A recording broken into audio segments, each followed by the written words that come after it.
Good afternoon.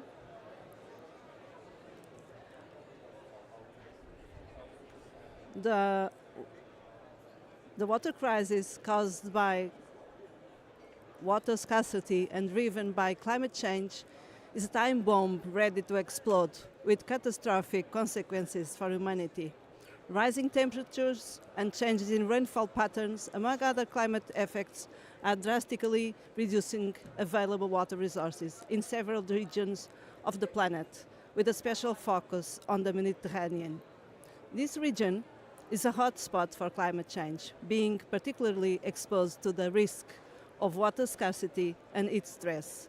Statistics indicate that more than 180 million people suffer from water scarcity, which worsens social inequalities. The availability of fresh water is expected to decrease by up to 15% in the coming decades. In the Mediterranean region, water scarcity directly threatens 3 out of 4 jobs, putting the local economy at risk. It is clear that water scarcity is a global and urgent problem, representing an existential threat to humanity with devastating impacts. In addition to affecting public health, it has a negative impact on agriculture and it affects most economic sectors, from industry to activities such as tourism and local economies dependent on ecosystem services. It also causes loss of biodiversity. Besides affecting very negatively the economy, it puts the water energy security at risk, potentially generating conflicts with irreversible consequences. As the climate crisis intensifies, many regions will face more frequent and severe droughts, while others will see freshwater contamination due to rising sea levels, flooding, and pollutants. In this region, innovative and integrated solutions are urgently needed to face this complex challenge and ensure a more sustainable future. International cooperation is essential to share knowledge, technologies, and resources, and to enable the implementation of adaptation measures such as efficient water management and reuse of treated water, as well as accelerating climate change mitigation efforts. Strengthening the water energy nexus is urgently needed to ensure the sustainability of energy systems and reduce pressure on water resources. As water security is essential to our common future, responding to all these challenges involves an integrated approach, especially in vulnerable regions like the Mediterranean. In agriculture, to resist climate extremes, we must invest in regenerative practices and sustainable models. In industry, responding to water scarcity involves creating circular, efficient processes that reduce waste and increase resilience to water scarcity. In the urban sectors and tourism, solutions must be based on water efficiency, water reuse, and the modernization of systems and buildings to strengthen water resilience. In turn, the energy sector should modernize its infrastructures, prioritizing water efficiency. It is also necessary for public financing to be expanded, including risk assessments and investments that reduce impacts on the economy and industry. This approach should be accompanied by the promotion of green jobs, ensuring a fair transition to sustainable practices. Finally, cooperation is crucial in managing shared water resources, requiring integrated drought plans and intersectoral strategies that prevent conflicts and promote inclusive solutions for sustainable water use. And cooperation between Mediterranean countries must be based on the protection of shared resources and regional resilience. With knowledge and technology sharing, coordinated adaptation strategies, and climate diplomacy, we can build a sustainable and prosperous future for the entire region.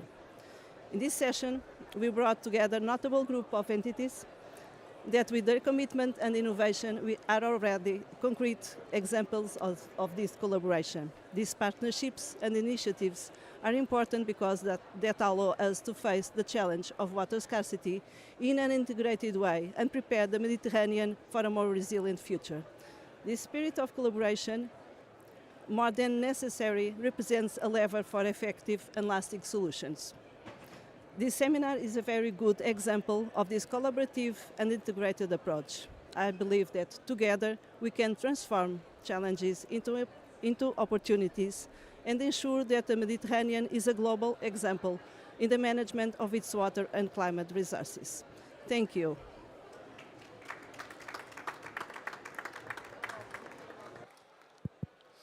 Thank you very much, Paula. This gives you the overview and the background for our discussion here in this panel. Thank you very much for all the speakers to be joining us. There will be one more speaker joining us during the talks, but it's due to time constraints, he had to come a little bit later. But given the background that Paula has already established, this is now the time to focus the session on water scarcity as a major climate risk, considering water energy nexus, monitoring and efficiency measures, emphasizing the need for integrated strategies to manage both resources effectively, reduce the energy sector's climate vulnerability and achieve decarbonization goals. National and transnational organizations will discuss projects here and methodologies to address climate change impacts, particularly in the sectors of agriculture and tourism, promoting cooperation for sustainable solutions. I will now ask each of the speakers to give their thoughts on some issues that we are interested to hear about. And we'll start with Manuel from the Energy and Water Agency in Malta. You have some time constraints. I know you have to leave a little bit earlier. But nevertheless, we'd like to hear your view because you work on policy issues related to the agency is an organization that is close to the government and deals with security, sustainability and affordability of energy and water in Malta. Rising temperatures, low annual precipitation and increase in high-intensity rainfall events are challenges that Malta needs to address in a context of a high and growing population density, and tourism is an important economic source of income as well. So my question is, what has been Malta's strategy in dealing with water stress, including the potential synergies with the energy sector, because you have these both dimensions, and since you are also a member of the European Energy Network, what do you think should be the role of the European Union in mitigating this risk?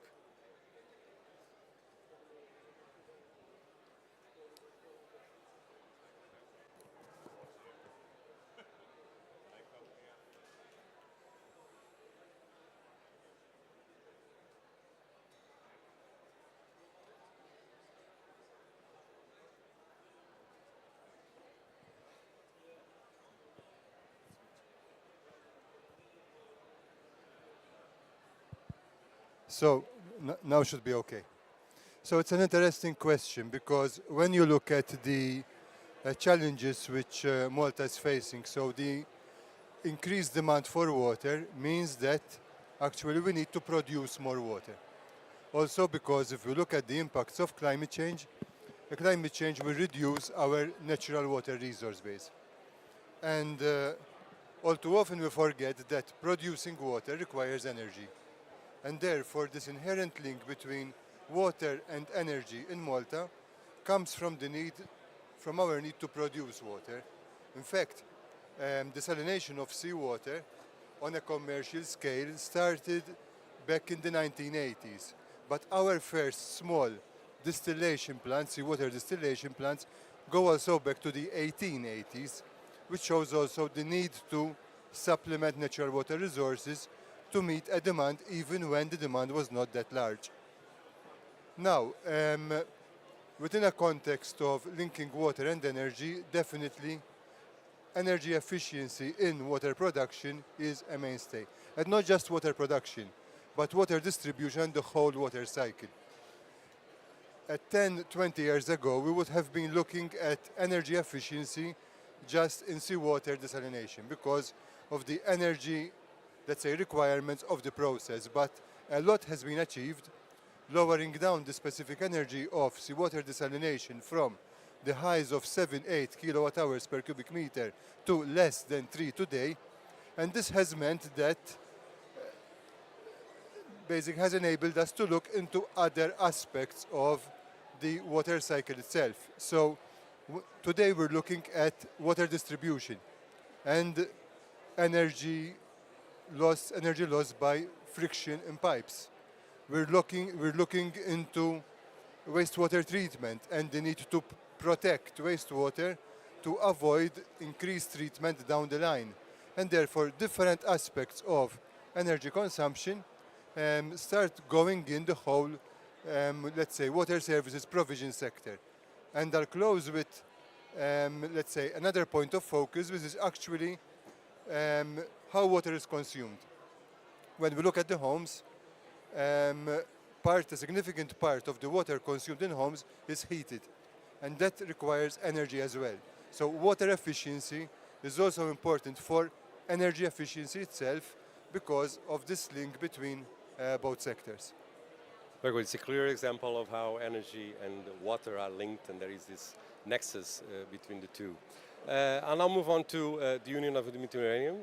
We don't have Germanos here, but we have Inês Duarte, which represents the Union, which is an intergovernmental organization that brings together 43 countries to strengthen regional cooperation and dialogue through specific projects and initiatives, and that includes sustainable development, stability, and integration into the Euro-Mediterranean area.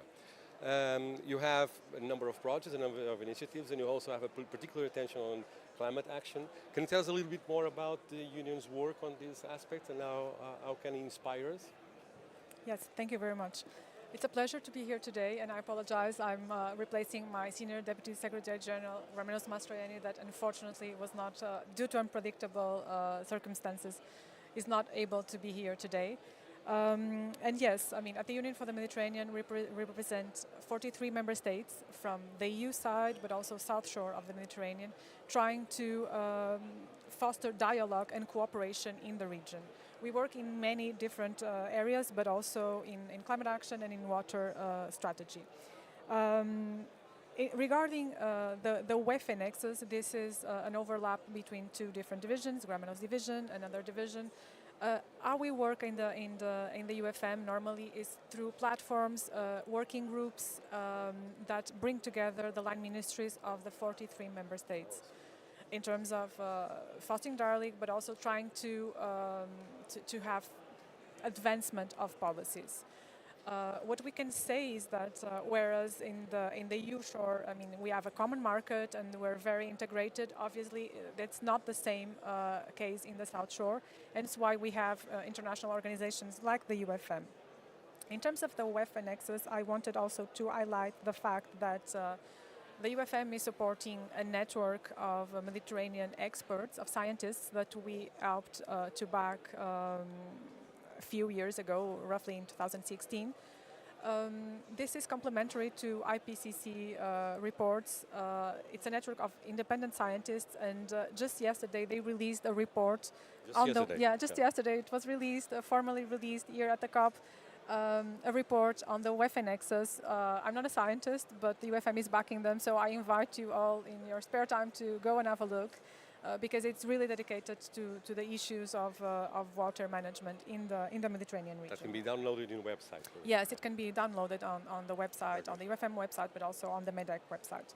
In a nutshell, we also know that through this network of scientists that the region is warming 20% faster than average. And in terms of adaptation, I would like to highlight that for us, we perceive that there are two big misperceptions in the region, which is that the cycle of exponential growth on impact is unpredictable, and at the same time, the risk is that governments, member states conceive adaptation as preparedness for water scarcity in the region, which is a fact. But at the same time, we need also to adapt for unpredictable peaks. It was the case, for example, we had roughly a week ago the case in Valencia where there was an unpredictable flood. So I would like to highlight that the need preparedness for resilience, in fact. Yes, for resilience. In both ways. Okay. So let me stop here. Thank you for the invite. Thank you very much. It's I presume it's quite a challenge to have these different views, so many countries involved. similar to probably what the Regional Center for Renewable Energy and Energy Efficiency is facing as well. We have Khalid here. It is also an intergovernmental organization that promotes the adoption of sustainable energy, renewable energy, energy efficiency policies across the Middle East and North Africa region. In this region, in particular, water energy nexus is critical. The water scarcity impact on energy security and water efficient energy production methods is a major topic. So my question is, since the regional center is a strategic partner for Arab countries in driving energy transition, how important do you think can efficient water management systems be for energy sector, and what good examples can you share with us on synergies that you can get inspired from the Arab countries? Thank you very much, and allow me first to thank you for engaging us in such very important discussion about the interlinkage between water and energy. Of course, as you said, so we are a strategic partner of the Arab countries. We have 17 member states, and we deal with 17 governments in the region, which is a region that really suffers from water scarcity in several countries, especially in the Mediterranean basin and also in the Gulf region. I can highlight examples like the Kingdom of Jordan, Morocco, Tunisia. So several countries that are suffering from the water scarcity in the same or at the same time developing the energy production systems require water. Like for example, for cooling the power generation plants, like for example hydropower. Of course, there is an interlinkage between both sectors. Also, for producing water, we need also to consume energy. From our role, from our position, we are trying to, let's say, explore the right and the adequate tools to help the countries to overcome those challenges. Especially currently, we are really talking about the several directions of energy transition, specifically for the green hydrogen, which will also need a big amount of water. Yes, exactly. We have different countries who has started elaborating their green hydrogen strategies, like for example in Morocco, in Egypt, in Oman, in United Arab Emirates. And the water component is one of the very important component that those strategies has considered in order to respect the sustainability concerns, if we can say. Of course, to overcome those challenges, and one of our recommendations to the countries is we need first to consider the water desalination. In Morocco, for example, in their green hydrogen strategies, they really considered to also start at the addition of more renewable energy plants and also more water desalination plants. In other developed countries, for example, like Emirates, they are also thinking about how to integrate the the water management system with the smart grids, with the electricity management systems, yes, to try to also, let's say, optimize the consumption of electricity with water, exactly. Other examples, but to be frank, they are still in the pilot phase, are related to the thermal energy storage by using water. So we can also use water, for example, in the water treatment plant to be like an energy vector or an energy porter that we can use also to store the thermal energy. So there are several examples, and I really reiterate that water scarcity is one of the very important challenges that those countries are facing. Also, in order to be adapted and in accordance and in alignment with the climate and energy agendas, countries are trying to make a really big effort in order to respect this vital component, if we can say. Specifically, that also there are in the region where I come from, there are some conflict related to water. Yeah, it makes. Yeah, for example, in Egypt, there are really a very, let's say, it's a political conflict related to water. So yes, I think we need also, and our role is also try to foster the cooperation between countries, to also exchange knowledge and practices between countries in order to, yes, have really a common consideration for this vital component. Thank you. You mentioned there desalination and green hydrogen. Those are issues as well in Portugal. And I pass on to Patricia Curigo, which is a colleague of mine in ADENE. She leads the innovation area in ADENE. And in Algarve, we have a region in Portugal, Algarve. There has been a prolonged drought that has exacerbated the water scarcity situation in the region, resulting in a medium to long-term imbalance between water demand and availability. This situation led the government to push forward on urgent measures to reduce consumption in the beginning of this year, in 2004, and it required efforts from different sectors. And we know ADENE has been involved in that, and I would like to ask you to explain a little bit what has been ADENE's role in this. What is this plan that has been pushed forward, and what has been ADENE's role in this plan? Okay, thank you, Paulo. For me, it's a pleasure to be here talking about the commitment for water efficiency in the Algarve region in Portugal. It's a region in the Mediterranean, which, like Paulo said, has faced a critical situation and is facing a critical situation in terms of water scarcity due to the very low rainfall in the recent years. I must say that this is a very operational initiative, very practical initiative in response to that critical situation that had already some good results. ADENE has participated mainly in the implementation of the monitoring system and the action plans for the tourism sector. This initiative has already had some good results.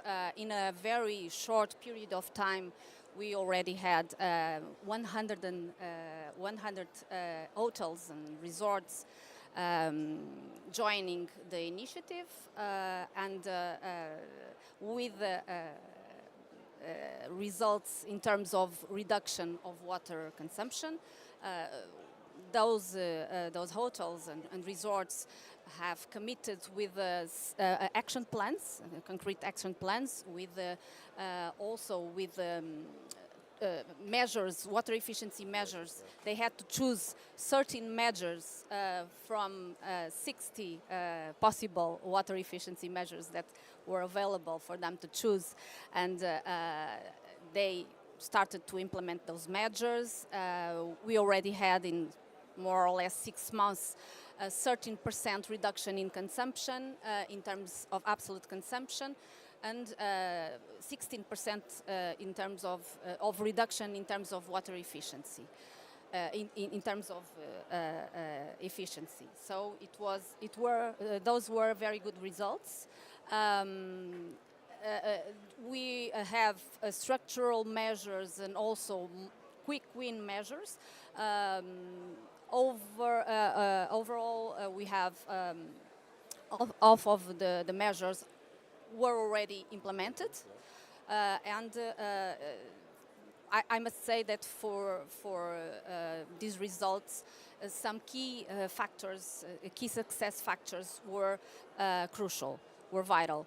I must say that we had a great political commitment with a resolution of Council of Ministers that established concrete measures, not only for the tourism sector, but also for the overall urban sector, and also for agriculture, with quantified targets that were established.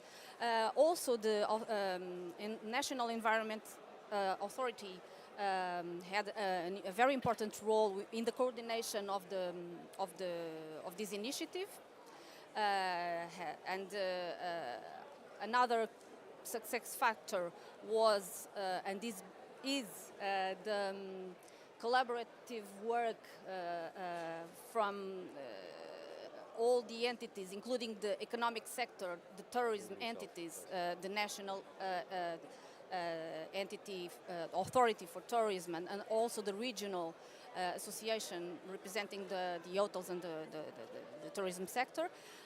ADENE as a technical partner or as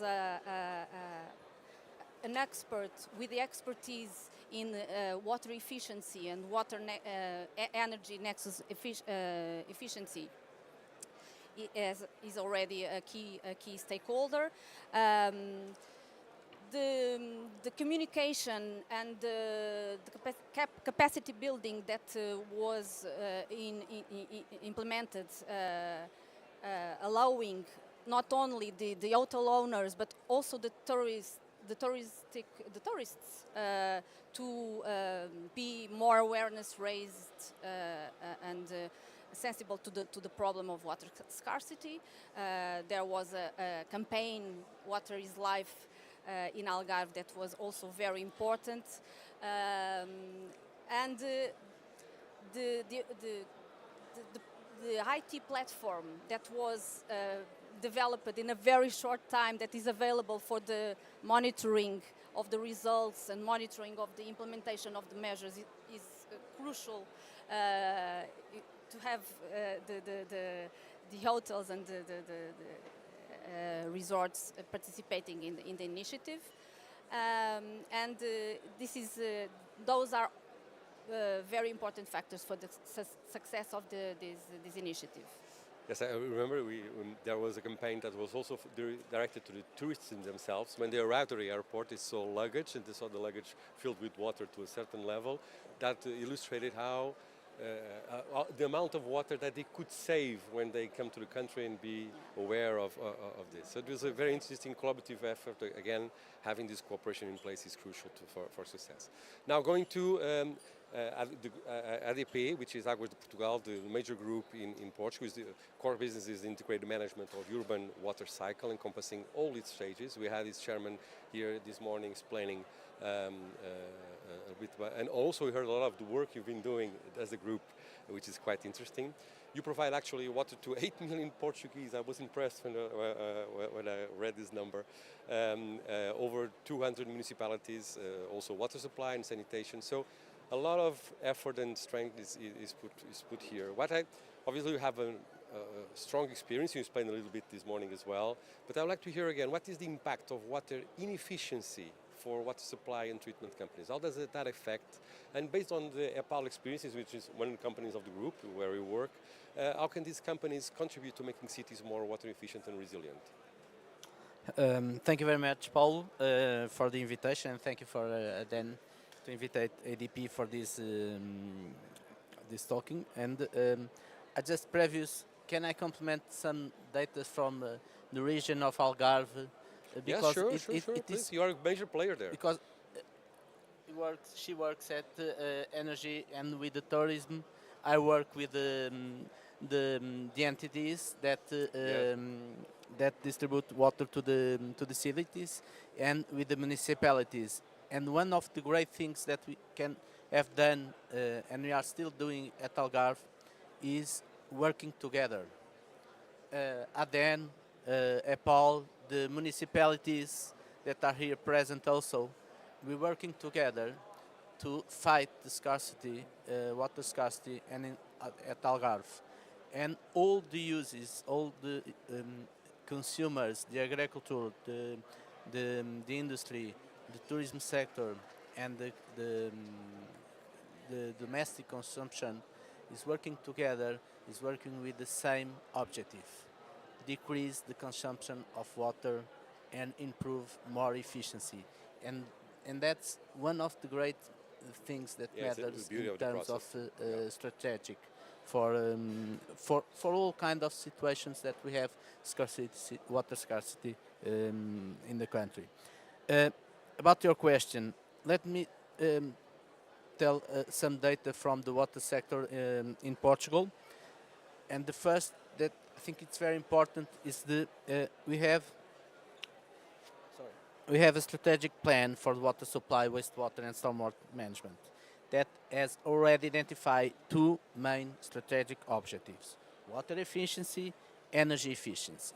So we have a strategic plan for the water sector. And these objectives have planned actions for them. One is losses reduction. Other one is inflow and infiltration reduction in terms of wastewater systems. Increase of metering and monitorization, something that ADENE is doing at Algarve. Increase water performance of buildings. Okay, this is one of the objectives, one of the actions at our Portuguese strategic plan, and also the optimization of energetic efficiency and the reinforce of self-production of energy to decarbonization. So we have a strategic plan, what the distribution companies can do and what the group is doing. First of all, at EPAL and in other countries, we are doing a master plan for the next 30 years. It's not for now, it's not a short time, it's a medium long time view. Okay, 30 years, what will be our position in terms of scarcity, in terms of demand, and we are studying that to have solutions for the future, not for the present. Another thing that is clearly necessary is to look in our inefficiency and look how is the value of that in terms of energy. We know that in Portugal we lose not non-revenue water, losses, okay, real losses. Money. We lose 184 cubic, 1,458 millions of cubic meters per year. Millions of cubic meters per year. That represents more or less something like 83 gigawatt hour per year. Okay, so if you can manage this better, we have more water and more energy, and that it's one of the missions of each company of the group ADP, and we are doing that every day. You see the projects in the early morning, and we are doing that every day to have less losses, to managing better the systems, and to reduce energy consumption. But that is our business as usual. That are the things that we must do every day. There are other things that we should do with more force with that. One of them is the innovation. My colleague talked about that, digitalization of the sector. It is we need to have more digitalization in the systems. The data and the monitorization of our networks need to be more expensive, and the data need to be more public. Okay, so the consumer can get that and can interpret that. Another one, we need to think about our systems in a different way that we think that in then and 20 years ago. Okay, we don't have energy to spend. We cannot spend more energy. So when we look to our systems, we need to improve our energy consumption in that systems. So we need to reinvent ourselves as utilities, as you as said, teams. think ahead. That's Yes. it. And that's what we really are doing at ADP and all companies. Okay, thank you very much. I have just a challenge for all of you. We have a few minutes more. In 1 minute, I'll challenge you to give you an additional topic that you think relevant for this, or an activity, something that you are doing in the organizations that could inspire us in going forward on this, on climate action or whatever. 1 minute, okay? So Yeah. we have some time for the audience as well. I'll be very brief. Thank you. No, at the Union for the Mediterranean, basically what we're doing, we're trying to convene the region. So we're giving space to member states to help shape policies for the region, not for a single member state. In terms of the WEFE Nexus, I would like to highlight that it's ongoing a strategy for the WEFE Nexus. It started in 2023, it will finish in 2025. There have been a series of roundtables already ongoing in member states, in Morocco, in Tunisia. There will be more roundtables, so I invite the Portuguese line ministries and stakeholders to participate, to be involved, because the final outcome is a submission of a ministerial declaration that is aimed to be released by the end of 2025. Okay. So in a nutshell, what I would like to highlight is that this is a regional problem and that we need to find a regional solution, and for that we need all member states engaged. Very good, excellent. Thank you. Also, in a nutshell, what's your idea? What's your suggestion that could inspire us in this topic? Yes, thank you. I think let me just highlight something that our previous executive director, Dr. Jawal Kharraz, so he's one of the very eminent experts in water, who was leading the regional center for renewable energy and energy efficiency, and he brought really this expertise of the water, energy and food nexus to the center and also to the region. Recently we have really published one of the very important publication, which is about the potential of water, energy and food nexus in the region. What are the main sectors and opportunities that the governments need to look on, and also what are the promising investment opportunities that those countries can attract. Oh, excellent. Yes. Very good. Different sectors in the region needs water and energy, like for example the industry, the agriculture, the tourism. We have some governments also who started developing some strategies related to the blue economy, which is all around water, and we are also involved with them in that.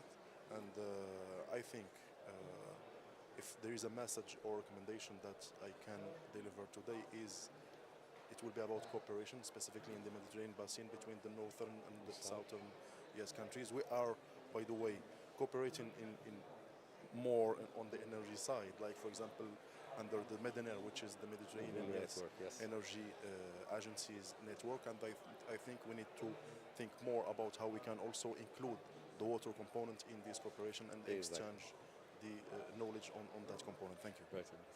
Patricia, also in a nutshell, 1 minute, please. Okay. Well, Paulo, I think the ADENE's role as an agency for energy is very important, also as an agency for water. And I would like to say that this initiative, this Algarve initiative, is a very important initiative as a response to a critical situation, but we have to we have to have more structural measures. We have to have more sustainable buildings, and I must talk about a tool that ADENE has developed. Is the Aquamize, is a system for classification of water efficiency, building water efficiency. Building water performance on and this Aquamize is a tool that enables to distinguish a sustainable building in terms of water efficiency from a not sustainable building, and this is very important. We have to have buildings that are more efficient, and another important thing is we have to finance water. We have funding for energy, and we are in an energy transition, but we have also to have a water transition, and it's very important to have more funding for water. Yeah, sometimes it seems that water is lagging 20 years behind, but we need to approach now the efficient use of water, also in terms of financing. Nuno, final remarks. Very 1 minute, quickly. please. Do master plans for your systems for the next 30 years. But don't do it alone. Do it together. Do it with the other stakeholders. Do it with the municipalities. Do it with the customers. Listen them and improve your service and improve your resilient systems for the future. Okay. And you need to do it. Okay, all companies need to do it. An holistic view, it's very, very important. Thank you very much, Paul. Okay, I'll just ask the audience, because I heard that there is an intervention that could bring some practical experiences. 1 minute, I would ask Victor to please, or someone from the municipality to have a say on. Okay, thank you. I'm a mayor in the municipality in the Algarve, and I'm very concerned at this moment because the needs, the growth of the needs of water, they increase each day.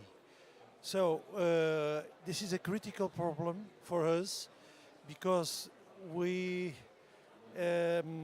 every data from the science leads us to understand clearly that we'll have not enough water in the future for the urbanization we have, for the agriculture we have right now at this moment.